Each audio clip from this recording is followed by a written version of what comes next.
দেখো বন্ধুরা, দারুণ হয়েছে ভর্তাটা।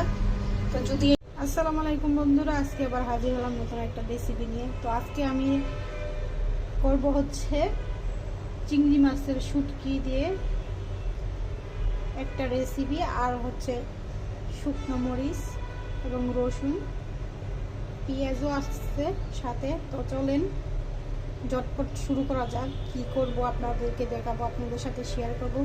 তো তারই সাথে একটা কথা বলে রাখি, কালকে আমি ভিডিও আপলোড করতে পারিনি, একটা সমস্যা ছিল, তো সেই জন্য পারি নাই। তো আপনাদের অনেকে হয়তো ভাবতেছেন কালকে ভিডিও আপলোড কেন করি নাই। তো একটা সমস্যা ছিল, এই জন্য আপলোড করতে পারি নাই। তো চেষ্টা করবো রেগুলার ভিডিও দেওয়ার জন্য। অবশ্যই প্রতিদিন আমি ভিডিও দিতে চাই এবং আমি চেষ্টা করবো এবং দেব। তো কালকে দিতে পারি না, এই জন্য অসংখ্য দুঃখিত। তো চলুন ঝটপট দেখিয়ে দিই কীভাবে তৈরি করব। আমি পেঁয়াজ রসুন এগুলো ভেজে নিচ্ছি, মরিচও ভেজে নেব, চিংড়ি শুটকিগুলো ভেজে নেব, একে একে সবগুলো ভেজে নেব তেল ছাড়া। তো এখানে পেঁয়াজ পাতাগুলো দিয়ে দিলাম, শুকনো মরিচগুলো দিয়ে দিলাম, সবগুলো এক লগে ভেজে নেব। ওগুলো আমি একটু আগে দিয়েছি, কারণ এগুলো বাঁচতে একটু সময় লেগেছে, আর এগুলো তো বাঁচতে বেশি সময় লাগবে না, এই জন্য আমি পরে দিয়ে দিলাম। তো সবগুলো একসাথে একটু ভেজে নেব।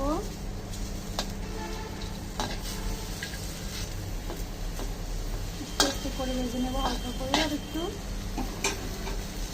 পাচ্ছেন এগুলো ভাজা হয়ে গিয়েছে।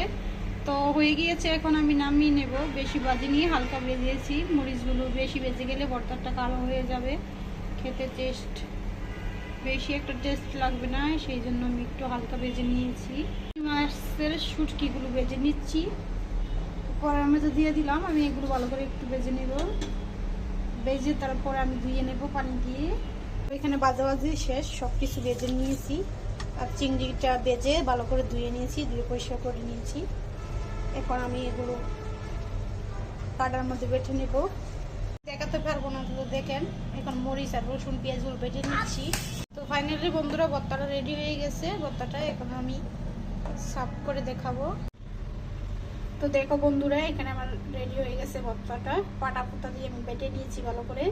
প্রথমে চিংড়িগুলো ভালো করে ভেজে নিয়েছি, তারপর চিংড়িগুলো ভেজে তারপরে ধুয়ে নিচ্ছি। ধোয়ার আগে এখানে যদি তোমরা ভেজে নাও তাহলে কি হয়, চিংড়ি ভর্তাটা অনেক সুন্দর হয় এবং ভালো নরম হয়, এবং ধোয়ার সময় তোমাদের মনে করো একটা ভেঙে যায় না, শক্ত শক্ত থাকে, ধুতে তেমন কোনো প্রবলেম হয় না। কিন্তু ধুয়ে যদি চিংড়ি মাছটা ভেজে নাও তাহলে তোমাদের একটা প্রবলেম হবে, কারণ চিংড়ি মাছটা ভাজার সময় কড়াইয়ের মধ্যে লেগে যেতে পারে, সেই জন্য ভাজাটাও সুন্দর হবে না এবং বাটারটাও সুন্দর হবে না। এটার জন্য তোমরা আগে ভেজে নেবে, তারপর ধুয়ে নেবে পানি দিয়ে ভালো করে, কারণ এটি না ধুয়ে যদি ভেজে ভর্তা করে খেয়ে ফেলো, আমি জানি তোমরা অনেকে অনেক পরিষ্কার, অনেক ভালো করে পরিষ্কার করে সব কিছু রান্না করো, তবুও যদি মনে থাকে তো কী করবে, মনে রেখে একদম খেয়াল করে তারপরে ভেজে নেবে, ভেজে নিয়ে তারপরে ধুয়ে নেবে, ধুয়ে তারপরে তোমরা পাটা পোতা দিয়ে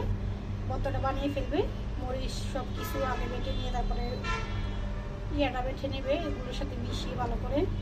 তো তোমরা এই ভুলটা কখনো করবে না, কারণ অনেক সময় ময়দা থাকে, অনেক কিছু থাকে, এগুলো ভালো করে বেছে নেবে, বেছে পরিষ্কার করে তারপরে ভর্তাটা করবে। তো সবাই ভালো থাকবে, সুস্থ থাকবে, আমি জানি, তবুও বলে দিলাম তোমরা অনেক পরিষ্কার, অনেক ভালো করে তোমরাও পরিষ্কার করে সব কিছু করো।